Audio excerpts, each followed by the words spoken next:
Most men think no contact just means ignoring her, but the truth is, silence isn't absence, it's presence, in a far more powerful form. In this video, we're not just going to talk about no contact. We're going to dive into what really happens when time is no longer something you just wait through, but something you grow through. If that hits something real inside you, then subscribe to Stoic Station, and let's begin. There's a moment after the breakup where you feel the urge to do something, anything, to fix it. You think maybe if you just explain yourself one more time, if you send one more message, make one more call, prove to her how much you care, she'll change her mind. But that impulse, while human, isn't strength. It's desperation wearing the mask of love. What most men don't realize is that urgency doesn't repair connection. It just makes your absence feel cheap. Trying to get her back by pushing harder, showing up more, flooding her inbox, only pushes her further. Not because you're unworthy, but because the more you chase, the more it looks like you don't understand what went wrong. It's like trying to bake a cake by cranking the oven to full heat, hoping it'll cook faster. You don't get something warm and beautiful that way. You get something burnt, collapsed, and ruined from the inside out. And the truth is, you can't speed bake love. You can't fast forward healing, regret, or clarity. These things can't be forced. They unfold. This is where time steps in, not as a punishment, but as the most underrated ally you have. Time isn't a delay, it's the actual recipe. It's what allows the emotional smoke to clear after everything fell apart. Because when a breakup ends in heated words, slammed doors, or bitter silence, neither of you can see clearly. You're still both too close to the explosion. And when you're that close, everything feels sharp, exaggerated, and overwhelming. No contact isn't just some tactic to make her miss you. It's a boundary that allows both of you to breathe in the aftermath. It's space where she can finally hear her own thoughts, without your voice in her ear, without your messages pulling at her emotions. It's a reset, one she probably didn't know she needed, one that doesn't just help her see you differently, but see herself differently too. Because anger has a way of rewriting memory. It distorts everything. It takes what was once soft and good and colors it with the worst moments. It makes her remember the friction, not the foundation. But with time lets those moments soften. Time makes the chaos feel more distant, less defining. And that's when the real memories begin to surface again. Not the shouting, not the confusion, but the way she used to feel sitting beside you, the way your voice sounded when you said her name, the small, steady presence of you in her life that she used to take for granted. That's the power of emotional distance. That's what makes her stop and wonder, was it really all broken, or was it just a bad chapter? Most men never give her the time to ask that question. They interrupt the process because they're afraid of being forgotten. But here's the paradox. When you insert yourself too early, she doesn't get the chance to remember you. Not the real you, just the version that's trying too hard not to be erased. The strength, the transformation, begins when you resist that urge to fill the silence, when you let the stillness speak, when you trust that time isn't burying your chances, it's building something beneath the surface. Because you're not just giving her time, you're giving her contrast. The contrast between the noise of the breakup and the quiet that follows. The contrast between her emotional reaction and her emotional reflection. The contrast between who she thought you were when she left and the man she starts to wonder about in the dark, silent space you've created. It's in that contrast where attraction begins to shift again. Not because you did anything loud, but because you stopped trying to prove your worth and started letting it speak for itself. And here's what most people never expect. You're not the only one going through waves of emotion. She is too. But those waves take longer to crash on her shore. You feel it immediately. She feels it later. You feel the silence like a threat. She feels it like a mirror. At first, she may welcome the quiet, but over time, it gets heavier. It starts to echo. And when there's no noise from you, all she has left are her memories and her doubts. That's when she starts replaying everything, not in the heat of anger, but in the coolness of clarity. That's when she might start to miss you. But that can only happen if you give her the space to. So the next time you feel like reaching out to speed up the process, stop. Remember that silence is not absence. It's presence in a different form. A presence that's stronger, calmer, and more powerful than any desperate words could ever be. Time isn't taking her away from you. It's revealing whether she was ever meant to return. And in that stillness, in that space, you don't just wait. You rise. And once you stop trying to interrupt her silence, something else begins. The space you created becomes a container, not just for longing, but for emotional truth to rise to the surface. Because while time cools anger and helps memories come into focus, it also allows something far more important to happen: clarity. Time lets her get emotionally clear, not just curious. Most breakups don't happen overnight. They're a slow erosion. Little misunderstandings left unresolved. Moments of emotional distance that pile up over time. She may have questioned things quietly for months before she said a word. And when the breakup finally came, it was simply the final expression of something that had been building inside her for a while. But here's what most men overlook. Even if she begins to feel something again, even if her heart tugs her back in your direction, she won't act on it unless it's strong enough to silence her doubts. She needs to feel the desire to come back, long enough that it convinces even her. Not a moment of weakness, not a night of nostalgia, but a wave that stays. A pull that won't fade in the morning. Something in her has to change, something deep. And for that to happen, time must be allowed to stretch long enough that her own certainty begins to form. Certainty that says, this isn't just a phase. I made a mistake. You can't give her that clarity by talking. You give her that clarity by staying still, because it's only when you're not in her ear, not in her inbox, not orbiting her life, that she has to face what it actually feels like to not have you in it. And when she does, that's when she finally gets to answer the question for herself, not out of pressure, not out of guilt, but from the only place that ever mattered: honesty. Now here's the part that stings a little, but also speaks volumes. If she hasn't come back yet, it doesn't always mean she doesn't feel anything. Sometimes it means she's trying not to hurt you again, because deep down she knows that coming back for the wrong reason can wound you worse than leaving ever did. And whether she shows it or not, there's a good chance she knows that popping in and out of your heart would be cruel. That if she's unsure, reaching out just to satisfy her confusion would only fracture your peace further. So she stays away, not because she doesn't care, but because in her quiet way, she does.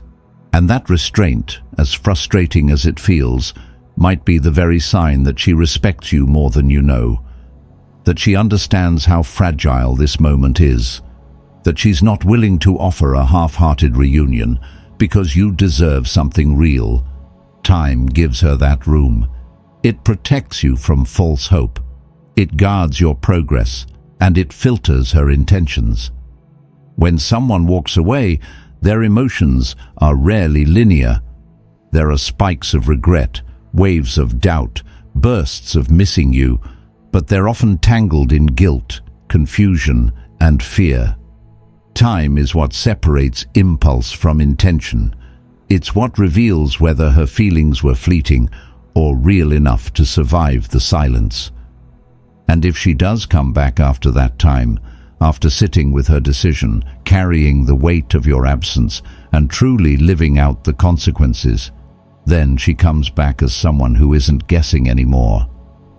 She comes back certain. She comes back choosing you, not because she's lonely, but because her soul couldn't shake you. That's the only version of her return that matters. So if she's quiet right now, let her be. If the days stretch out, let them. If your mind plays tricks on you at night, whispering that she doesn't care, remember this: silence doesn't always mean indifference. Sometimes it's the most responsible thing she can give you. And if what you had was real, if the bond you shared meant anything at all, time won't dissolve it. Time will distill it, clarify it, refine it, until what's left isn't confusion, but clarity. And that clarity is the only foundation you ever want to rebuild on. Because love that returns too quickly can vanish just as fast. But love that returns after time, after space, after silence, after reflection, is a different kind of love. It's not a rescue, it's a decision, and that decision, if it comes, is worth the wait. The hardest part about giving her space isn't the silence. It's the fear that you're becoming irrelevant, that every day you don't reach out is one more day she forgets how it felt to be with you, that by doing nothing, you're losing everything. But that fear is an illusion, and if you let it control your actions, you end up doing the very thing that guarantees she never truly misses you. Staying in contact makes the breakup too easy. When you check in, when you accidentally like her post, when you send that friendly text just to remind her you're still around, you're not staying connected. You're softening the consequences of her choice. You're padding the fall she should be feeling. You're giving her the illusion that she can walk away without actually walking away from you. And she doesn't have to face the loss. She doesn't have to sit in the discomfort of missing you because you're still orbiting, still emotionally available, still close enough to be felt, but far enough to not require commitment. That's not power, that's self-erasure. You think you're protecting your connection, but really, you're protecting her from reality. The reality that she made a decision, the reality that decisions come with cost. And the truth is, she can't regret losing you if she never feels what it's like to live without you. If you keep texting her, you're helping her walk away without ever feeling the weight of goodbye. Let that land. Let it sting if it has to, because once you truly grasp that, you'll start to see your silence not as passive, but as powerful, because silence builds your value in her eyes. When you stop showing up in small, subtle ways, she no longer sees you as always there. You go from someone predictable to someone she has to wonder about, from a man who's waiting to a man who's moved, from emotionally convenient to emotionally unavailable. And that shift, it matters. You stop being her fallback. You stop being her safety net. You stop being the man she can get back whenever she wants, because now she's not sure she can. And that uncertainty is exactly where gravity returns. Because a man who doesn't chase a woman after being left says something about himself without speaking. It says he respects himself more than he needs attention. It says he doesn't beg to be chosen. He lets his absence reveal his worth. When you stop chasing, you stop being the fallback. You start becoming the man who isn't easy to replace. And here's the beauty of it. Women don't just respond to presence. They respond to contrast. When she goes from having your attention to losing your energy entirely, she doesn't just notice the shift. She feels it. Not in her head, in her chest, in her stomach, in the space that used to be filled by your consistency. That's when she starts to ask questions, not because you spoke, but because you didn't. What you say rarely changes how someone values you, but your silence, that forces them to reassess everything, because it's no longer about what you're giving, it's about what they lost. And that shift in dynamic, from accessible to absent, flips the emotional equation. You don't need to convince her that you're worth fighting for. You just need to stop making it so easy to walk away from you. So if you're tempted to reach out, to remind her that you're still there, to keep the thread alive, pause. Remember that every time you choose silence, you're not disappearing. You're letting her feel the space she created. And in that space, something deeper has the chance to grow. Not guilt, not confusion, not obligation, but awareness. Awareness of your value, awareness of your absence, awareness of what she had and what she may have just lost. That's how a man stands firm after being left, not with words, but with stillness. Not by staying available, but by letting himself become mist. And in that silence, your value doesn't fade, it multiplies. When you remove yourself from her life, not as a threat, but as a quiet decision, the energy begins to shift. Up to that point, she may have felt in control. She made the choice, she ended it, she walked away. But what many don't anticipate is what happens in the silence that follows.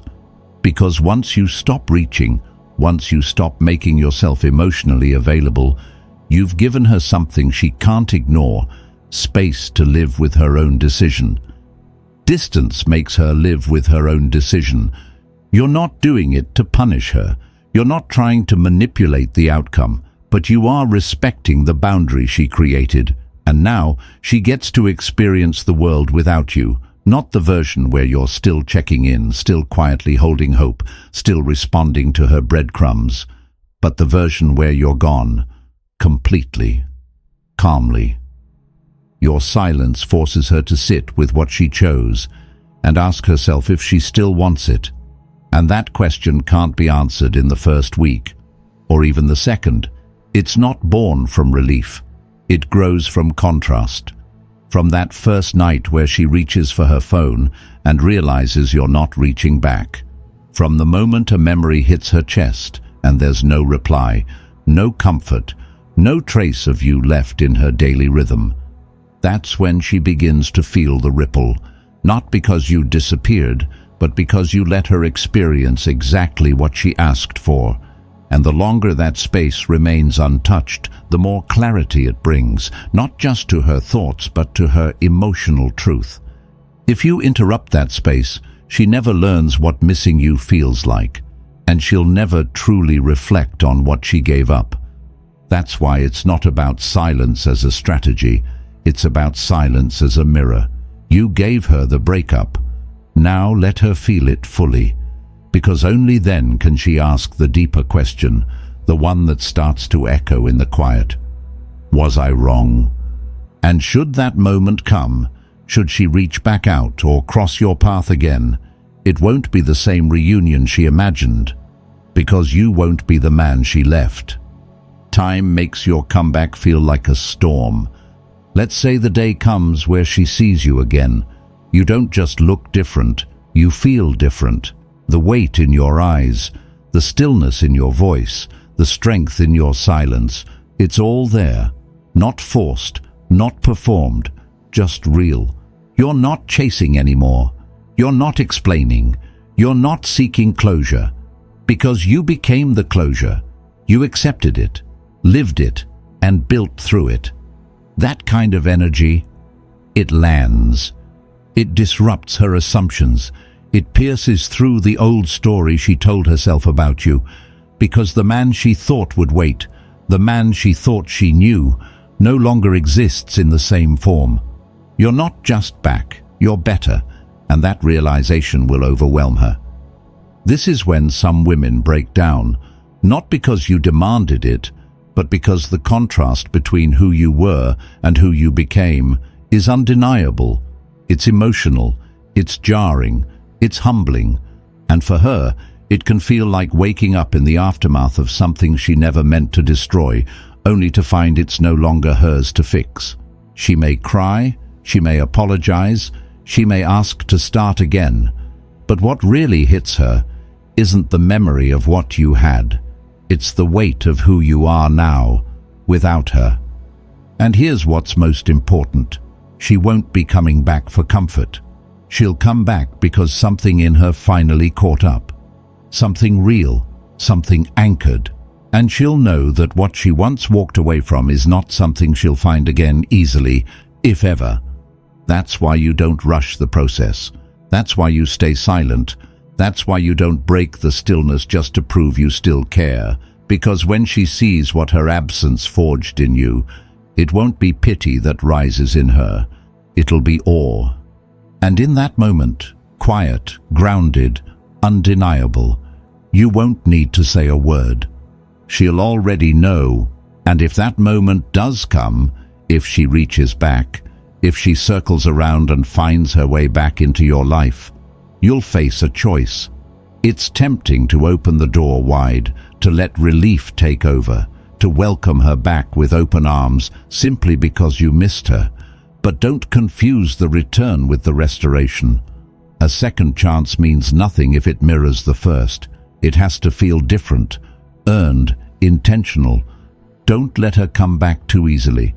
Because if you erase everything the silence taught you, if you skip past the discomfort, the discipline, the days you sat with yourself and built yourself back from zero, then you risk teaching her that your growth was only temporary, that your boundaries were just a performance, that she can come and go without ever facing the weight of her absence. If she gets you back too fast, she'll regret coming back at all, because it'll feel like nothing changed, like the damage had no cost, like the door was never truly closed. And that kind of return, while sweet at first, often leads straight back to the same ending. Let her earn her place beside the man you've become, not through punishment, but through presence, through proof. Let her rebuild trust slowly, the same way you had to rebuild yourself. Let the rhythm be different. Let the timing be intentional. Not to play games, but to protect what matters. Because a man who heals with purpose doesn't invite chaos back in with haste. He protects the peace he fought to reclaim. And that's where time comes full circle, not as a delay, not as the enemy, but as the equalizer. You're not powerless right now. You're simply in the part of the story where things are still unfolding, where emotions are still shifting, where silence is still shaping perception. It's easy to forget that, easy to feel like she holds all the control because she left. But that's only true if you rush, if you fold, if you hand over your power in the name of closure. Time is the one thing that stops you from being emotionally ruled by someone else's decision. It gives you distance. It gives her clarity. It resets the dynamic, not just in her mind, but in yours. And while she may forget the words you never sent or the conversations you never had, what she won't forget is how it felt to not have access to you anymore. How the silence you gave her began as space, but turned into weight. How the man she expected to chase vanished, and in his place was someone stronger, still, unshaken. So let time do what it's designed to do.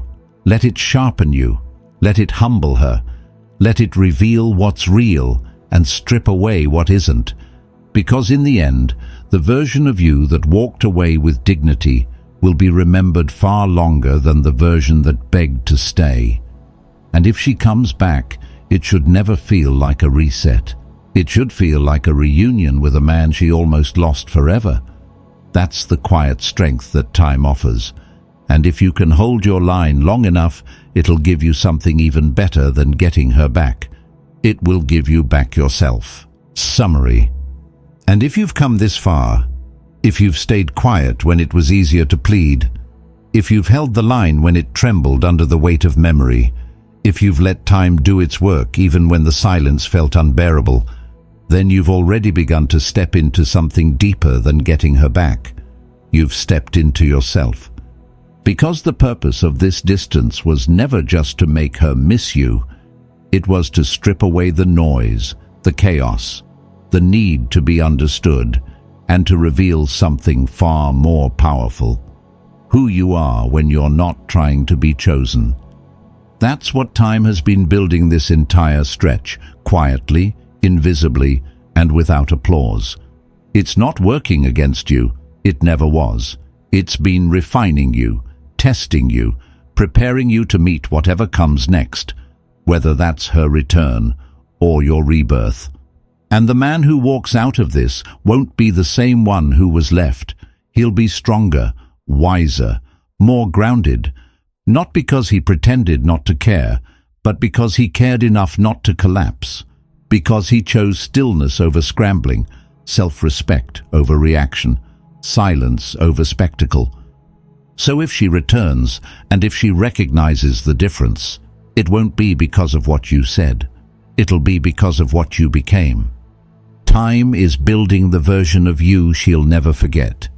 And if she wants another chance at standing beside that man, she'll have to earn it. But even if she doesn't come back, what time gave you is something she can't take. You, whole, unshaken, moving forward without needing to look back. If this message stirred something real in you, just like the video did, subscribe to Stoic Station.